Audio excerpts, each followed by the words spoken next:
Hi everyone, thanks for joining us today. My name is Sarah Yao Schutzman, CFA. I'm a managing partner of Providence Heights Capital Management based in Chicago and chair of the Collaborative Women in Investment Management Initiative.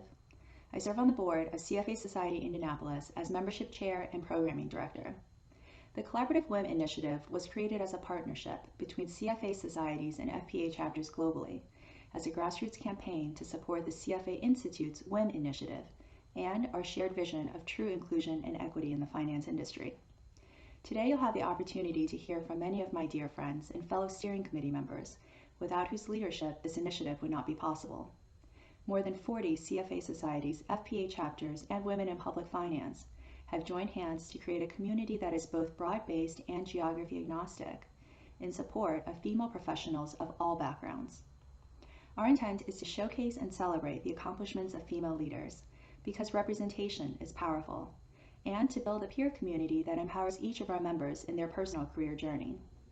We hope that this initiative will also help to inspire young female professionals to shoot for the highest positions of leadership within their organizations. I would like to extend a very special welcome to Michelle Galloway and thank her for taking time to share with us her own story and insights. Imposter syndrome afflicts even the most successful leaders and is statistically shown to be more prevalent in women than men. In fact, 75% of executive women have personally experienced imposter syndrome at some point in their careers, and nearly half say that their feelings of self-doubt result from never expecting to have achieved their current level of success. Today, together, we will demystify imposter syndrome. But first, we'd like to allow us all the opportunity to connect with our peers on a more intimate level. As we transition to breakout rooms, we encourage you to introduce yourselves and get better acquainted. Tell us what brought you here today, or share how imposter syndrome is personal to you. After 10 minutes, we'll bring you back to the main session to begin our featured program. Thanks again for being with us, and for being part of this incredible community of finance professionals to demonstrate our commitment to a better, more inclusive world. We'll see you in a bit.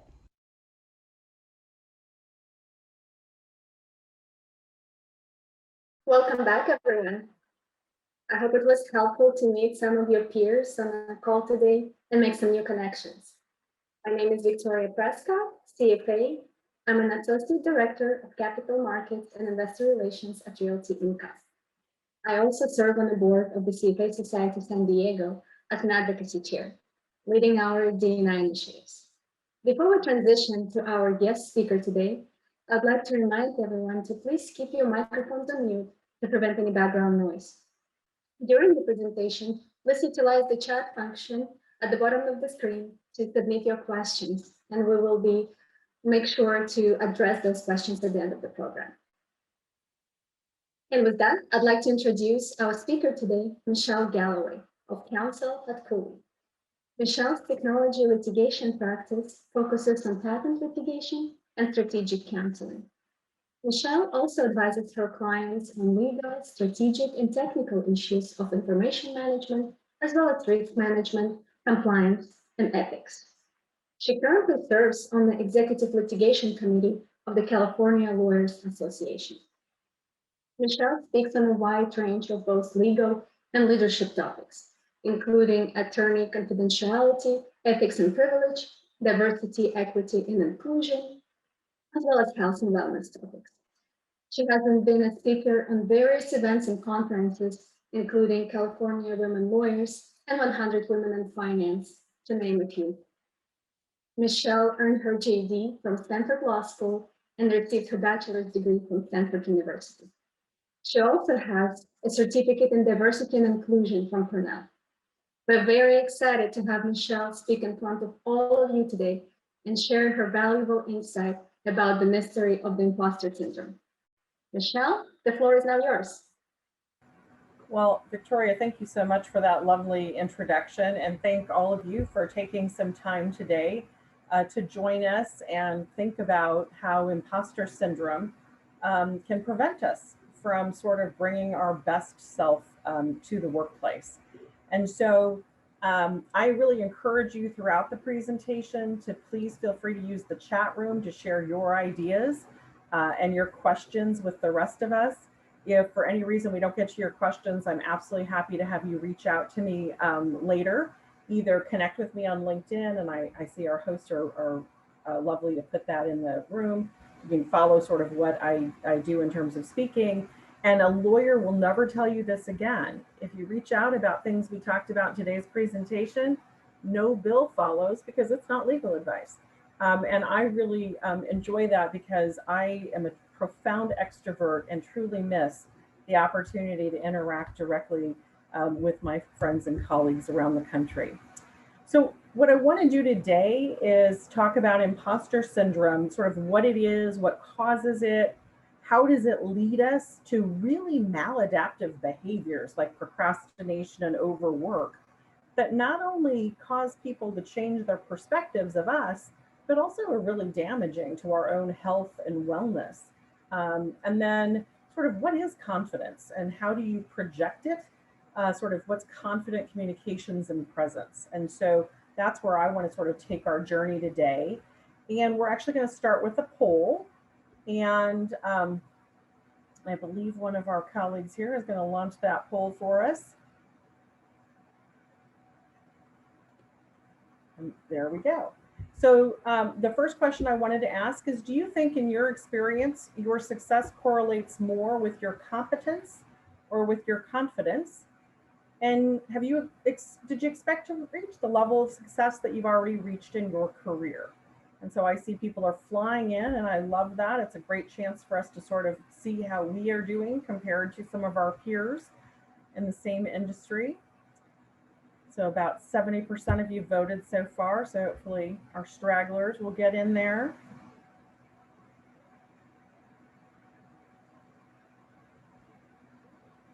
So does success correlate more with competence or confidence?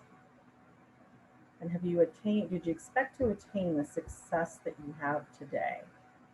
So it looks like most people have come in and we sort of see now that most of you said success correlates more with confidence, about 58% of you.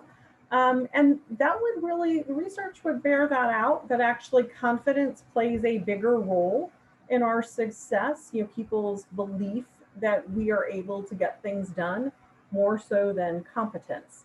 And I think that's really important for all of us to recognize, because quite often the strategy that people pick to advance their career is to work harder. And that is rarely the most successful strategy. And I will talk about later, I will reveal what research says is the best strategy for women to advance in the workplace. And then it's about 50-50 split on whether you have reached, you expected to reach kind of the level of success you enjoy today. And that actually I think is really quite telling, because a lot of imposter syndrome is what I would call an uneasiness with success, a feeling like we don't quite deserve it. And that feeling that we don't quite deserve it prevents us. It serves as sort of a shield, deflecting praise and keeping us from sort of owning our own achievements. So I think those are sort of powerful insights that you've had just in answering that poll. Competence is the price of admission, right? If you weren't competent, your employer wouldn't have hired you, your clients wouldn't have hired you. But it's that taking it to that next level, that confidence that you're going to be able to execute, that begins to differentiate leaders, sort of from the rest of the pack. Imposter syndrome, when I was first asked to speak about imposter syndrome, I was kind of like, it's not really a scientific thing. There's the diagnosis of imposter syndrome. And I really came to believe it's more about sort of how we think about projecting confidence. Imposter syndrome was first coined in 1978 as a phenomenon of high achieving women. And it was first written about by Dr. Pauline Clance. In a follow-up work, people focused on this ability to believe you've somehow fooled everybody into thinking that you know what you're doing. If you want to see if you're an imposter, you can follow this link, and there's a test you can take to sort of score your imposter syndrome. I do want to say all the slides that I'm sharing today, I'm going to make available as a PDF along with a resource list and some worksheets for those who want to take a deeper dive. So I really invite you to just be present and note the things that you want to try, the things that are of interest to you, how you might change your behavior going forward. And don't worry so much about capturing all this. I'll make it all available to you. So Imposter syndrome, if you sort of looked across all the different, literature, feelings of inadequacy, that feeling that somehow I'm not good enough, it persists. It's a feeling that persists notwithstanding all of the contrary accomplishments.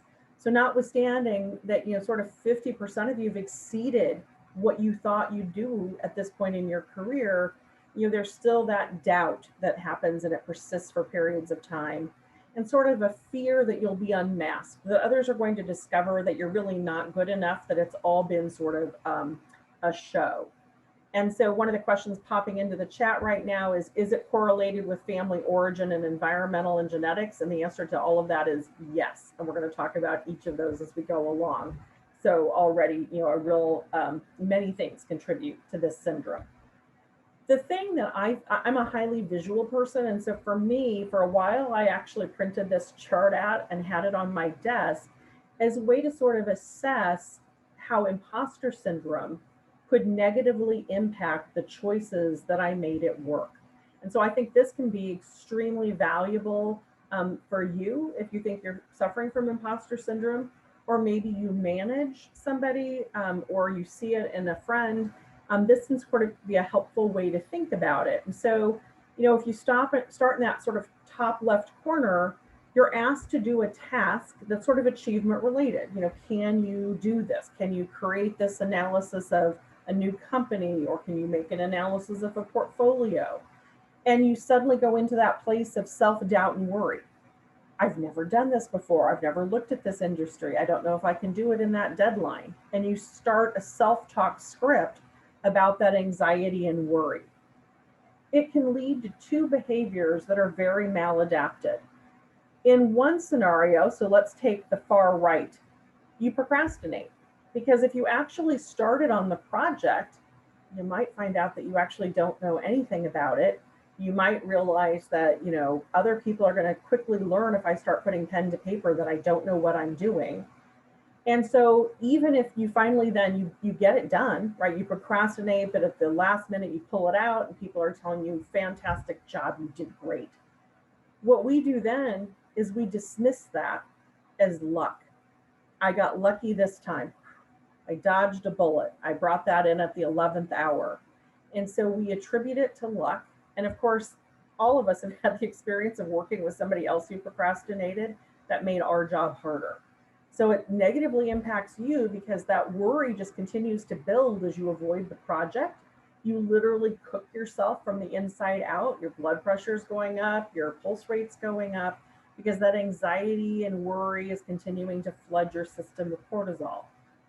Then when it's all over, you have that brief feeling of relief, and then you discount it. And so that leads back into increased self-doubt. And then achievement-related tasks, the next time it's like, oh my gosh, I can't do it. And you just repeat that cycle again and again.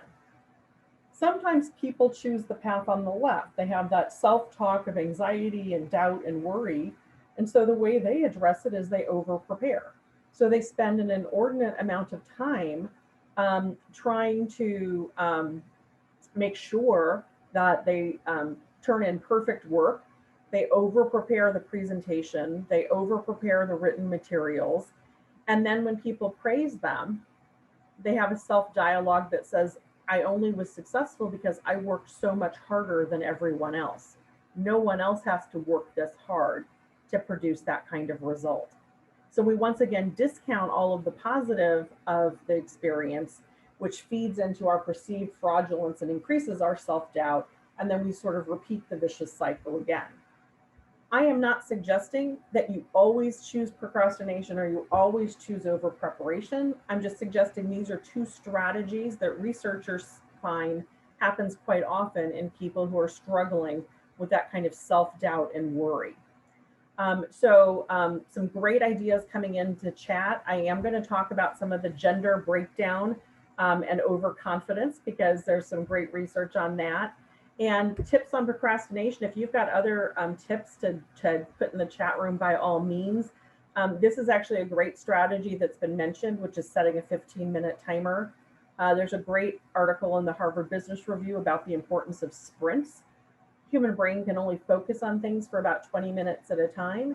And if you have a project you're avoiding, doing a 20-minute sprint, it gets you started, because you can convince yourself to do almost anything for 20 minutes. And if you know that timer's ticking, you tend to work with great intensity and focus during that 20 minutes. So people who use a timer, some people are familiar with the Pomodoro technique. Those would both be ways to deal with the procrastination. Doesn't really help you overcome the second maladaptive behavior, the over preparation. So just checking in with everybody on the phone. And I did see we had a number of men who've joined us, and I think that's wonderful as we think about ways to support women in the workplace. Have you experienced at your, some point in your career that feeling of imposter syndrome? And, exactly the result I would expect. About 98% of you are reporting that at some point you've experienced imposter syndrome. That's very consistent with what Sarah told us in her opening remarks. Executive women, according to a 2020 study by KPMG, found that 75% of executive women say they have suffered from imposter syndrome at some point in their career. During the last year, so during the uncertainty brought about by all of the different stressors last year, including COVID, the election, racial injustice, and all those types of stressors last year, 25% of CEOs have said that they were suffering imposter syndrome within the past year. So you are in extremely good company. And I'm hoping to make that case for you. So again, when you get the slides, there'll be plenty of resources if you want to go read more on the topic. Who suffers from imposter syndrome is sort of an interesting set of data. What most of the researchers would talk about would be 40 to 70% of the population. It doesn't mean you suffer from it every single day, but at periods, it's episodic in your career. Most of the research studies have been done in academia, in nursing, and in librarians. And that's sort of an interesting question because those tend to be, certainly the nursing and librarians, dominated by women in those two professions. And so it's sort of interesting that those are areas where researchers have focused on. There's some suggestion that it's more prevalent in creative fields. Millennials, so younger people, these are going to be people ages about 23 to 35 right now, sort of in that range, tend to suffer from imposter syndrome more. So this might be some of your young managers, for example. Generally, they have more of a fixed mindset, which we will talk about some, but that idea that they have to prove themselves again and again and that you can't really grow. They have higher rates of depression, and they also tend to be very impacted by what I call compare and despair, of comparing where they are to others and feeling they always come up short. There is also a lot of research going on at the university level as universities have focused more and more on first-generation students, meaning students who do not come from a household where there are college graduates, who suffer from imposter syndrome because they don't have that sense of belonging. They're not looking around and seeing a lot of people who look like them or from their background, and trying to help them discover strategies to persist in the face of obstacles can be a really important part of ensuring their success in college grad school. One of the challenges is most employers have not yet started on this. So most major universities now have an office that focuses on their first generation students. Most businesses do not. And that's sort of a big gap, I think, that we're going to start seeing some companies begin to pay attention to. I saw one of the questions pop up in chat that was the data about 25% of CEOs felt imposter syndrome last year. That was not gender specific. It was CEOs of both genders. So I do want to sort of dissuade people from thinking men don't suffer from this. I think what researchers would say is more accurate is women feel freer to talk about it than men do because of societal expectations around men and women in the workplace. So as I said, when I looked at imposter syndrome, when I was first asked, could you give a presentation about this a few years ago, I was sort of, it's pretty squishy, and that's really reflected in some of the questions all of you are asking. I think the much more scientific way to think about it is from a perspective of what do we mean by confidence and how that plays a role. I also want to make sure we talk, though, about our cognitive biases, sort of mistakes we make in judgment in systematic ways. And so there is an effect called the Dunning-Kruger effect that has been studied. And one of the things it finds, and so hopefully this is, something that will occur to you, is if you think I'm an imposter, I really don't know what I'm doing, and you doubt your actual abilities, you can see that in the blue dot on this chart, likely so your perceived ability is low. Likely, if we ask your colleagues, they perceive your ability as much higher than you do. And vice versa, people who seem to have a very inflated view of their perceived ability, I'm great. These are the people who sort of are, I'm wonderful. I'm the best thing since, the invention of, Velcro, which I personally think is a fabulous invention, have very low actual abilities according to their colleagues. And the thought about this in the imposter syndrome context is this. One of the reasons really capable people have imposter syndrome is you actually know how much you don't know. You know that as you're making decisions, there are many other data points that you don't have information about. And the result of that is you are more critical of your decisions because you know what the knowledge gap looks like. Where people who are actually not very capable don't realize that there's a lot of information out in the world that they don't have any command over, and therefore they feel very confident in their decisions because they're not worried about what data am I missing, what theories have I overlooked. So, if you're feeling like you have imposter syndrome, I want to give you some good news that probably means your colleagues may think actually you're quite capable. You're in good company. So just for fun, Sheryl Sandberg has said that she feels like a fraud on occasion. Unfortunately, most of the people who publicly come out and say they have imposter syndrome are not people from the business world. They're people from entertainment or the creative arts. This one always struck my fancy because I think these are two phenomenal women. Meryl Streep said, "You think, why would anyone want to see me again in a movie? I don't know how to act anyway, so why am I doing this?" And then Jodie Foster said, when she won the Oscar, I thought, everybody would find out. They'd come to my house knocking on the door and say, "Excuse me, we meant to give that to someone else. It was supposed to go to Meryl Streep." So again, that idea of sort of compare and despair, that we think others, we value the success in others and we don't see it in ourselves. Maya Angelou, an extraordinary poet and writer, said that she was always worried after each book that everyone would find her out, that she was somehow a fraud and not a good writer. And again, not to make people think it's unique to women, Tom Hanks, well-known actor, who says he suffers from imposter syndrome, and the same with David Bowie, has been very public about struggling with imposter syndrome. So you're in good company. There are lots of people who at various points in time struggle with it. And I want to turn now to one of the questions that had popped up in our questions already in the chat room, which is sort of what causes it? What makes us think I'm not good enough? And so we'll take a little poll, and I want you to really think about the difference between these two questions.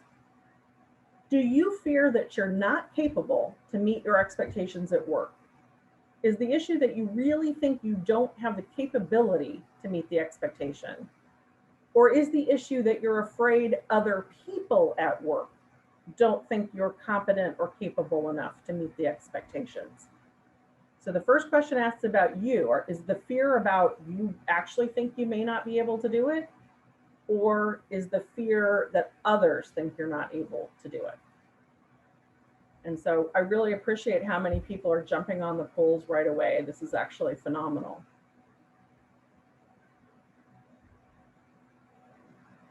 So about 80% of you have voted, and we'll sort of close the poll here in a couple of seconds. And so you're about neck and neck on the first question about, whether we're 47 to 53%, that seems to be holding pretty steady, that we're afraid that we don't meet the expectations at work. And so I think that's, I'm a little surprised by that, actually. I think a lot of times our fear is much more rooted in a fear that other people don't think that we are competent and capable. And that's reflected, we see a slight change, right? So in the second question, 56% of you said you're afraid. Others might not think you're capable, compared to 44% who said that's not my concern. So, we're sort of right around, that middle ground. And I think one of those things to recognize is sort of what's the source of my anxiety and self-doubt, because that may frame what strategy we choose to address it. One of the reasons that we often fear that we don't actually have the capability to do projects is because of stereotype threat and societal expectations. And so that's what we're going to sort of turn to next. So the general causes of sort of imposter syndrome and that self-doubt are a low sense of belonging, societal expectations, stereotype threat, and cognitive distortions. And I'm going to sort of take each one of those in turn. One is that sometimes we don't see a lot of people who are like us. And this group is mixed today. We have both men and women, but I want to talk about manels. And that is when you go and see everybody on the dais and they're all men. So this was a university who decided to have a panel called Women in Math that featured only male speakers. And so I just want to suggest to you, this does not create a sense of belonging for young women who might have been thinking about a math major at that university, because they're not seeing other women who have been successful in doing that when you have an all-male panel. I laughed when I saw this. Then I got this story, all-male panel on feminism comes under fire in Mexico. So again, that idea that you look at the stage and people haven't thought about sort of the diversity of perspectives that you might want to have on a panel. More recently, I'm in Silicon Valley, and so I think a lot about the tech industry, obviously. And what they've noticed at several major conferences in the past 2 years is that almost all of the speakers were men. And so the women literally created another conference down the street that featured female speakers. And so this idea that we need to be thoughtful when we're gathering groups of people who are going to share points of view, that it needs to reflect sort of the richness of the world around us, very important. I'll just share one observation that even the United Nations, over half the world's population is female, but at the United Nations, at their opening ceremonies, there were only 2 women who spoke on the first day, and of 192 speakers, only 11 were women. So really this idea that we do not always do the things that we need to do is to create that sense of belonging, that I am accepted as being in this group and successful at what I've chosen. Just to give you an idea about those societal expectations and how they play in. In one study, they basically film actors playing male and female CEOs who walk in and talk at a meeting. And both men and women viewing those tapes assess the female CEO as less competent and less suited to leadership. And so I think that's a particularly telling challenge. So let me just give you an idea. If everybody would just quickly close your eyes, and now think of a pilot, and now open your eyes. How many of you thought of a female pilot or a female pilot of color? Why is it that sort of the default that we often think of is of a male pilot? And the answer is that's usually what we have been more accustomed to seeing or experiencing or reading about. And so this idea of being extremely thoughtful about how we create the sort of group of people that are going to be communicating is very important.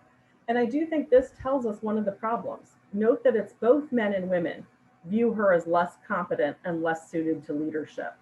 So this is not about, men have, quote, this problem. This is about both men and women needing to start to shift to a more inclusive view of what leadership looks like, would be one way I would think about this. I'll give you the other that I think is extremely challenging for all of us on this call. Given where you all are, most of you are extremely well educated.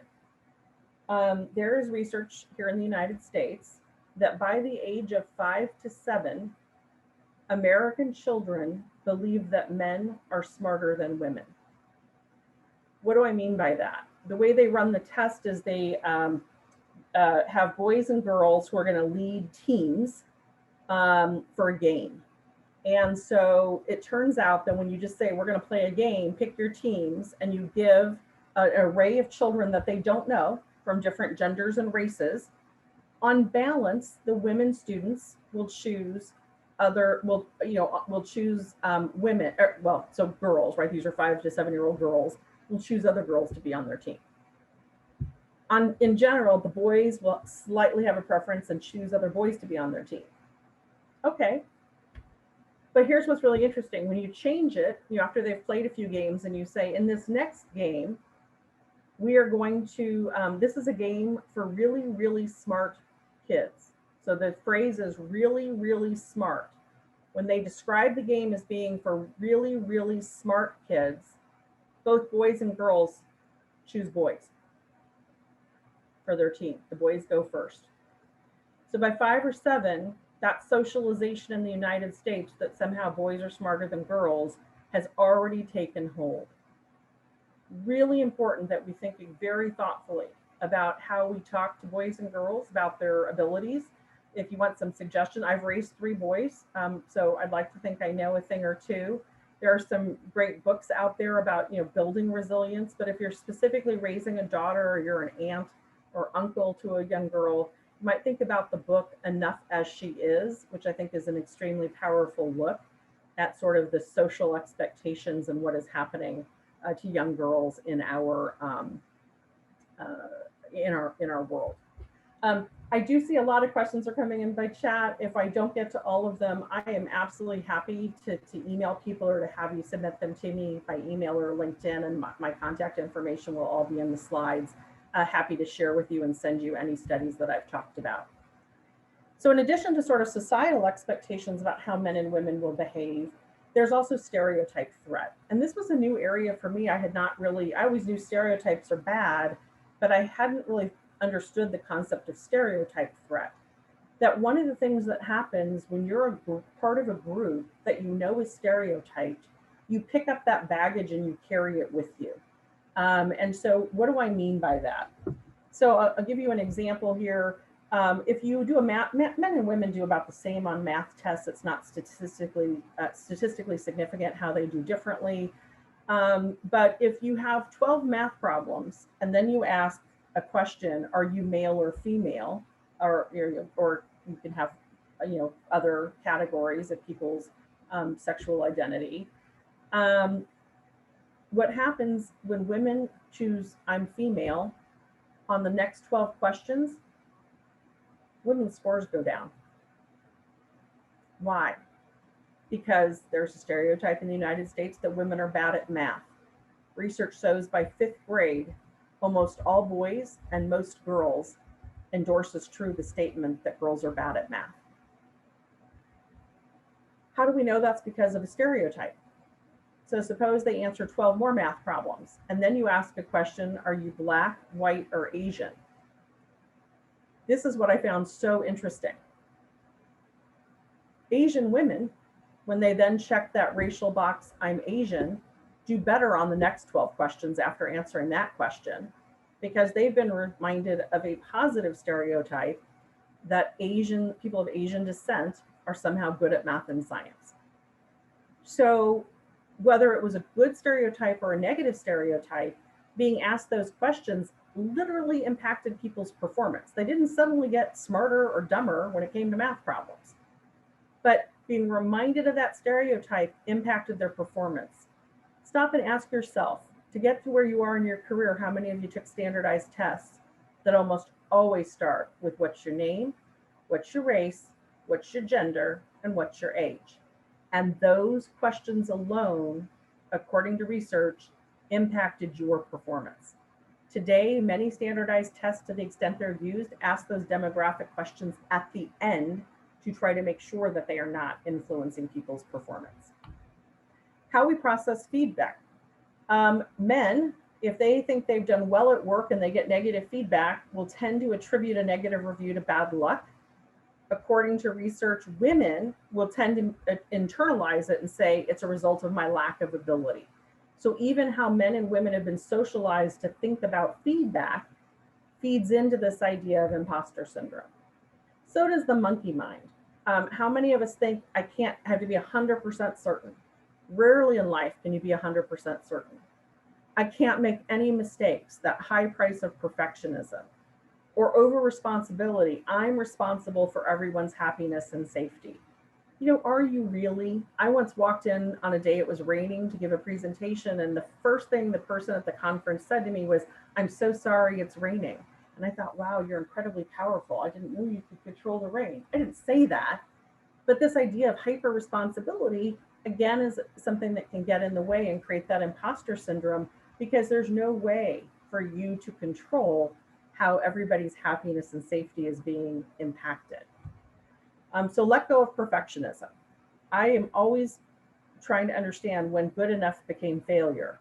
There's an expression that's starting to come out in some of the literature called satisficing.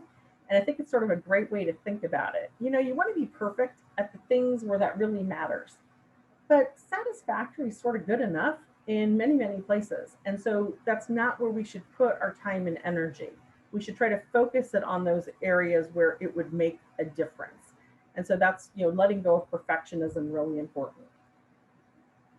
Think about our cognitive distortions. How many of you in the past month beat yourself up for stuff that was totally out of your control, like the fact that it was raining or that we're all at home because of COVID? How many of you spent time worrying about things that everyone else literally already forgot about? They literally already forgot about, you know, something that you said that was a little awkward, or that you hadn't brushed your hair before you got on the Zoom call, or a million other things that happen that we notice and dwell on, but nobody else has given any more thought to. And then stuff that nobody else even noticed in the first place.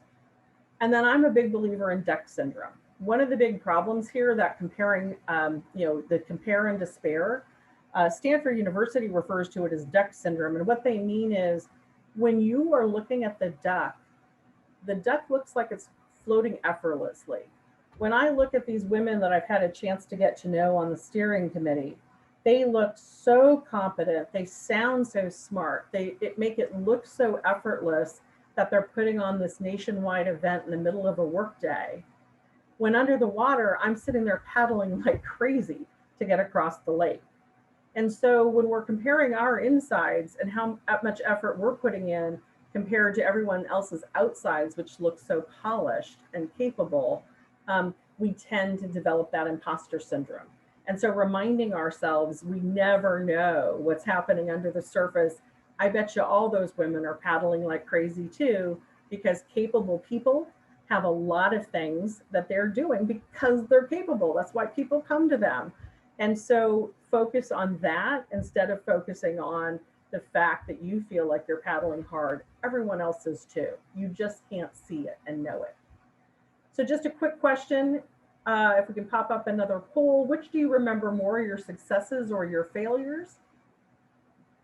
So which do you remember more, your successes or your failures? So I think we can safely say we know which way this is trending. We're staying extremely consistent so far. Oh, now we're starting to shift a little bit, not too much. So we're overwhelmingly, 76% of us are saying we remember our failures more. And this is so important, because why should that be? And there's a great saying in a book on sort of health and happiness that talks about how we are Velcro for the negative and we are Teflon for the good. We do not remember our successes and we discount our successes. And so instead we go looking for the negative. By the way, the ratio is about 5 to 1. The human brain is designed to focus on the negative. And by that, I mean, from an evolutionary perspective, the older part of the brain, the emotional part of the brain, is dominated by your amygdala, which is a threat detector. And to detect threats, you need to learn from your mistakes, your past failures, so that you stay alive. And you notice the differences. That's part of what keeps you alive, is noticing and detecting dangers out there. Remembering our success is not as important to physical survival. One of the things I want to suggest to you is now that we're in the modern workplace, we need to start flipping the way the brain is working. And since we haven't managed to live long enough to do that from an evolutionary perspective, we're going to have to use that prefrontal cortex we've been gifted with to make that happen. So the costs of this are extremely real. People suffer from physiological and psychological challenges as a result of imposter syndrome, exhaustion, low self-esteem, and low self-compassion. And to companies, it's like a constant leak in your pipeline, right? You're just always losing people who are busy worrying instead of engaged in the business at hand. Is it biological? Somewhat. What I would tell you is most of the researchers say it's maybe up to 25% biology, meaning that women have more estrogen, which is the part, it supports the part of the brain involved in social connection. Testosterone is 10 times higher in men. And that's the chemical that causes brains to want to take risks and throw themselves out there more and be more aggressive. And then serotonin is the chemical that helps to calm that threat detector and say, we're okay. We don't need to be reacting because we're safe. Women produce 52% less serotonin than men. So there is some biology to it, but I will be offering some suggestions about how we think about this. Columbia, as somebody alluded to, has come up with what they call honest overconfidence between men and women. So what they did is they gave men and women math tests, and then 1 year later, they asked men and women, how did you do? Men remember that they did 30% better than they actually did. So when you ask a man, how well did you do on that? He overestimated by 30%. Women overestimated by 15%. Then they did something sort of interesting. They formed groups of men and women, and they said, you need to pick somebody to represent you as you go into a math competition. And some groups were given financial incentives for whoever did the math competition and won for their team. And what they found out in that example is both men and women will lie to their teammates about their performance. So both men and women lie with equal frequency, saying, I did great on that test, and you should make sure that I represent the group. But men lied by a bigger margin about how well they did on the test. They overemphasized, they were overconfident in their memory, and they were more likely to exaggerate how big their performance gap was. It turns out women were chosen to represent their groups 33% less often than they should have if you just looked at how well they had done on the tests. So what is this confidence thing we're talking about? How do you get this out there? You know, if confidence is the sense that I can achieve what I set out to do, why is it that so many of us have a doubt that we could actually do it? Couple of thoughts. We have to learn how to self-promote. Now, most of you, when I said the word self-promote, immediately thought to yourself, bragging. And I'm not supposed to brag. But let me just remind you of a Catalyst study. Catalyst did a study where they looked at high potential men and women, and they said, you can choose whatever strategy you want to get ahead. You can choose a stretch assignment. You can choose access to a sponsor. You can choose mentorship. The #1 strategy chosen by women was work harder. That doesn't advance your career because you've already proven you were working hard. That's how you got into that high potential pool. The best strategy for women was the one they picked the least often, and that was self-promotion, meaning accept compliments, don't deflect them, and let people know that you've had success. Now, a lot of women are particularly challenged by that because they've been taught or socialized, you're not supposed to brag, or they're unwilling to take credit unless they did 100% of the work. And we need to sort of let that go because that is not really what we need. Self-promotion, focus on the substance. It's a simple declaration that you did something. Focus on how you promoted the organization's goals. So I'm just going to give you one example right now that I'd like you just to pause and think about when we go into the breakouts and networking time at the very end. And what I want you to think about is this. In most conversations, when we go to meet people and network, what we say is, hey, how are you? I'm Michelle, how are you? Oh, hi, I'm Sarah. How are you doing? Fine and good are the number 1 and 2 answers. And then there is a difference between how men and women network. Women rarely talk about their jobs. Men are much more likely to talk about their work environment. What happens with women and men can also fall into the trap of networking about who's busier, right? So the answer is, oh, I'm so busy. And then we start listing all the things we have to do as though somehow being busier than other people is like something we should be proud of. So one of the things that I think I would encourage you to think about is this. When we go to the networking session, we're going to practice self-promotion and we're going to practice networking for work. So when somebody says, hi, how are you doing? Think about answering with a simple statement of something that has gone well. I'm doing really well. I finally connected with a customer I've been having the hardest time reaching. It's a simple declaration of a fact. And then when you say, how are you doing? It encourages the other person to share with you something that has gone well. And I think that's so important because instead of reciting things that are hard or disturbing or bringing us down, let's talk about the progress we've made, the success we've had, even if it's a small one, because that sort of lifts all boats. It encourages both people to talk about things that are happening at work, and it encourages both people to show that they are making progress. So just encourage you to give that a try and see how that works. I think this is our last poll, and then I'm just going to wrap up. So when reading a job description to apply for promotion, women apply when they meet what percentage of the job description? And when men apply for a promotion, what percentage of the job description do they need to meet before they jump into the promotion? And I will share with you on this that quite often people try to tell me men apply when they meet 0% of the job description. I didn't even give you that option. You got to start at least 60%.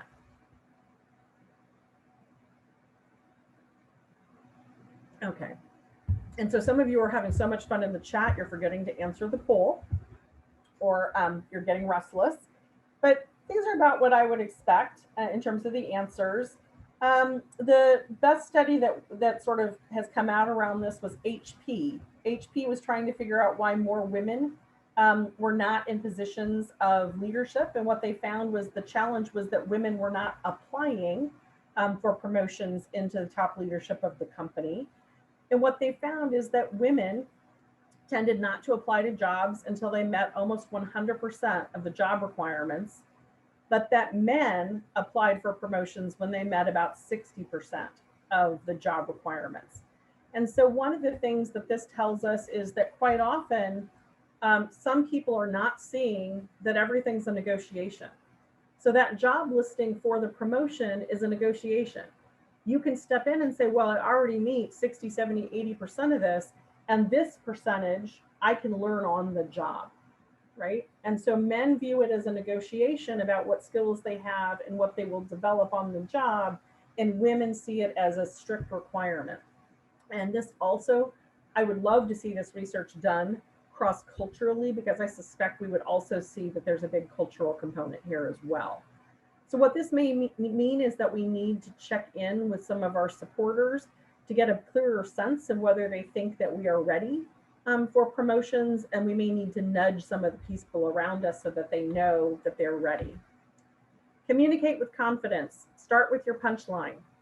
In research, women tend to report their findings by talking about their thought process and then getting to their conclusions.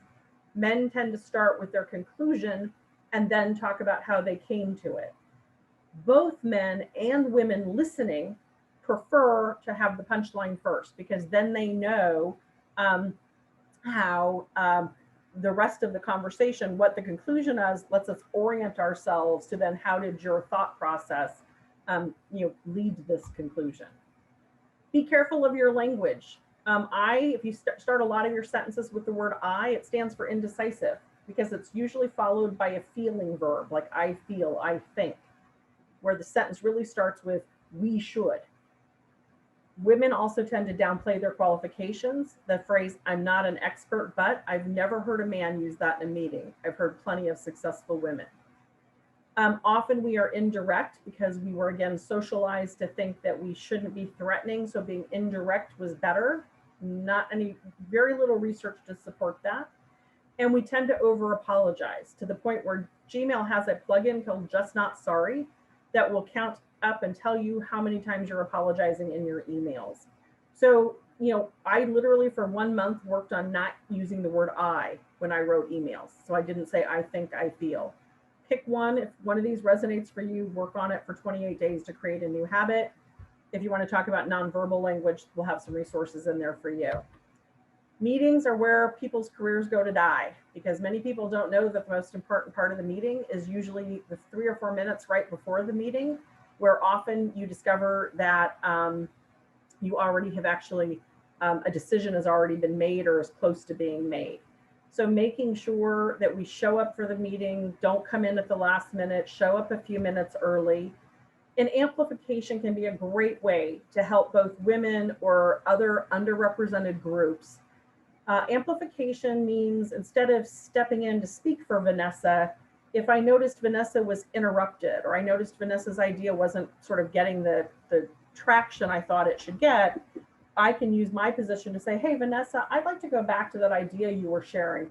Tell me more about what that would look like for our clients.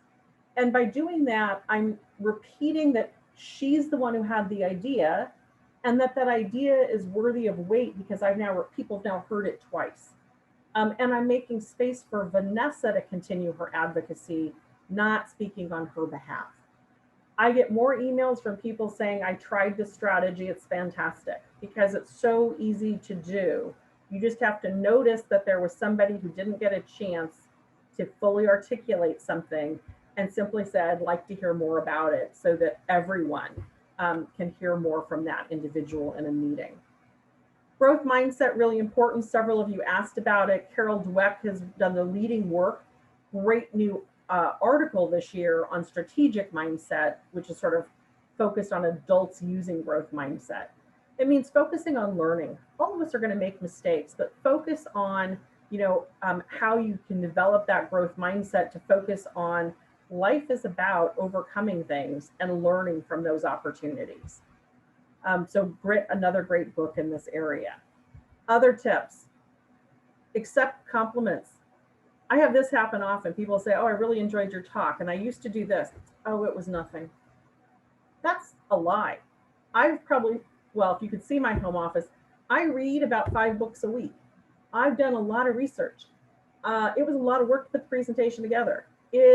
Why is it that I deflect all those compliments by saying it was nothing? And I finally actually had a young woman who called me out on it. Because one day when I shared, like, why am I deflecting that praise? She said, oh, I'm so grateful because I keep thinking I want to be like you, and I'm working so hard to do presentations, and you say it's nothing and I'm working so hard. And I thought, oh my gosh, I'm creating duck syndrome. What am I doing? That's the antithesis of what I want to do for the young people that I'm trying to mentor. Your mother taught you what you say. When somebody gives you a compliment, you say, thank you. That's what you're supposed to do. If the voice in your head is telling you you can't do it, slap her around and tell it, you have done this many times before, you can do it again. We'll have a worksheet specific to this. Get a yet. Make sure that anytime you hear yourself saying, I can't do this, I've never done this, get a yet. You just haven't done it yet. You forget you've already done amazing things in your life. Have a file for success. I call it my Attagirl file. Some people call it their WOW file. I'm going to give you a worksheet that's about recording your successes so that you can revisit it and focus on the successes and what you've learned as opposed to the negatives. Self-compassion, huge fan of Kristen Neff's work, and huge fan of challenging others. Ask them what's the evidence that supports their idea that somehow they will not be able to get this done. Absolutely, the slides are going to be available along with the recording up on, I believe it's the Chicago area's website, and it'll be available to all the members. Here's my final thought. You're a badass. It's just as easy to believe we're awesome as it is to believe we're giant sucking things. The difference is you are connected to all your insecurities and everything in your past. Those who care about you are not connected to those. We see you in all your true glory and potential. I want you to think about that as you go into the networking rooms. You might also think about, can you be that for someone else? Can you see them and let them know how they are really? I really thank you for your time and attention. I'm going to turn it back, and we're going to hear some more about the breakout rooms and some closing thoughts from the steering committee, who I truly thank for all their hard work in bringing this to fruition.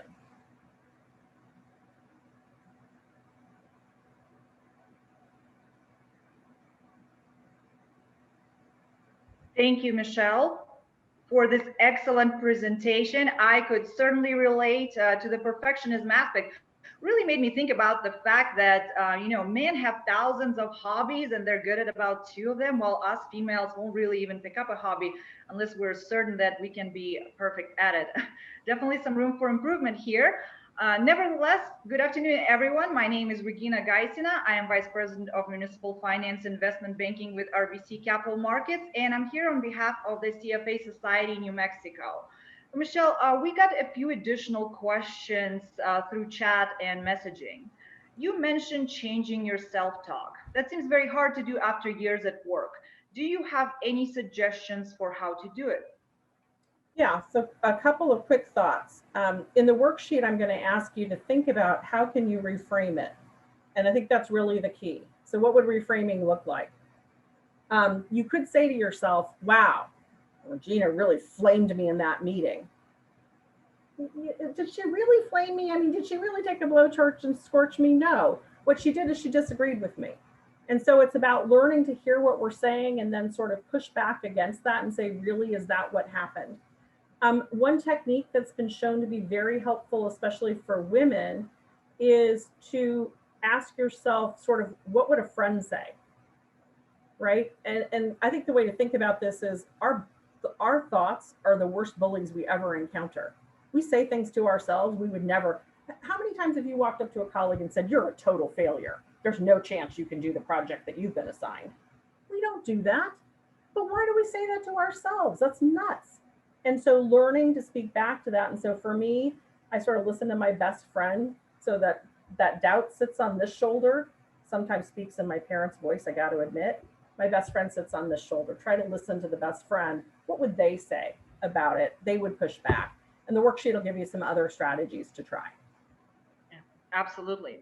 Another question. I really am an introvert. How do I get myself to speak up at meetings? So for introverts, a couple of things. Introvert really means you get a lot of your energy from time to process. So there are a couple of strategies introverts can use. One of the easiest is to email your thoughts to the group leader before the meeting, right? So you've had time to think about it. You can then put them in and send them out. The other one, which may sound completely counterintuitive, is to go first. When the meeting first starts, there's that awkward silence where most people are waiting to see who will go first. Dive into that void because it avoids that feeling that you're somehow interrupting people and trying to get a word in. Go to the meeting ready with what you have in mind and sort of leap in first. And the other is to sometimes be the person to run the agenda or to summarize at the end of the meeting so that you are saying something in the sense of you're participating, but not in the ways that are often challenging for an introvert. And again, great work by Susan Cain. And there was a book that was in the slides that you'll have in the resource list about self-promotion for introverts as well. Great. Thank you, Michelle. Let's do one more question. How can I develop a growth mindset? Yeah, so growth mindset is really about instead of looking at things as obstacles, is really pivoting and saying, this is a challenge. And I like challenges, right? You forget that you once learned how to ride a bike. It's really hard. Every one of you learned how to speak. Some of you speak multiple languages.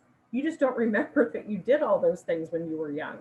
So looking at the world as sort of an opportunity and challenge, focus on how you've grown. So when you think about a project, don't think black and white, I succeeded or I failed. Think about I grew or I made progress on this, and try to take a longer term view. Don't look at it as this project. Look at it in the longer term. In many projects, I have, learned X or Y. And those are some of the tips that would help. Thank you, Michelle. All excellent suggestions. Well, with that, I am going to pass it over to Ariel to continue and get you folks to your next mingling session. Thank you, Regina. Really love those questions. They were incredibly insightful. I just want to thank Michelle once again. Your presentation was inspiring, and I'm sure you'll see that when you get a chance to read through all the comments. My name is Ariel Bitoni, CFA, CFP. I am the Chief Wealth Strategist for Refresh Investments and RIA in Santa Monica, California. And I also serve as the chair of the CFA Los Angeles Women's Community Group. So for our remaining 10 minutes, we'd like to transition back into that second session of breakout rooms so we can all continue the discussion. But before we head in, we'd like to ask you all to participate in one more poll that's going to pop up in just a moment. And just keep in mind that this poll is anonymous. We're not going to be sharing these answers because we're going to be using it instead to improve our future programs. So we'll give you a moment to go ahead and do that. All right, just a few more seconds to let those of you to give us that feedback. And thank you so much for your input. We really appreciate it.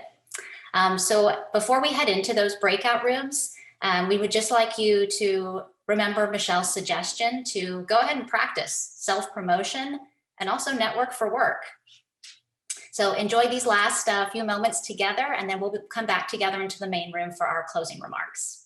See you in a few.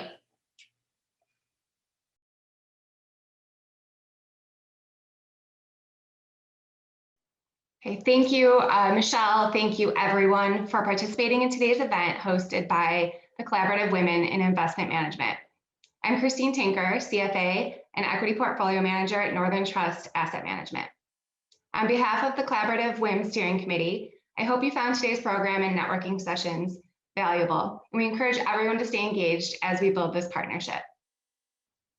In my third year as co-chair of CFA Society Chicago Women's Network, I am proud and incredibly excited about the opportunity to share resources and collectively inspire a more inclusive culture in our industry. With the shared goal of supporting women in their financial and career journeys, let's join forces and take this collaboration to the next level by investing in ourselves and investing in each other. Connecting with our peers is so important, possibly more now than ever, and enhanced virtual capabilities make it easier than ever to connect if we put the effort in. Our mission is to combine efforts and draw industry-wide attention to this prestigious network of accomplished women. And the success of this initiative depends on your participation and support.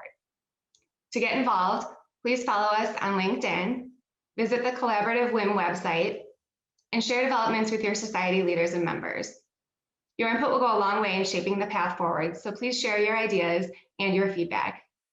In the meantime, save the date for the next Collaborative WIM series, original event scheduled for May 6th. Mary Poffenroth of San Jose University STEM faculty will join us for a virtual workshop on the myth of fearlessness. Thank you again.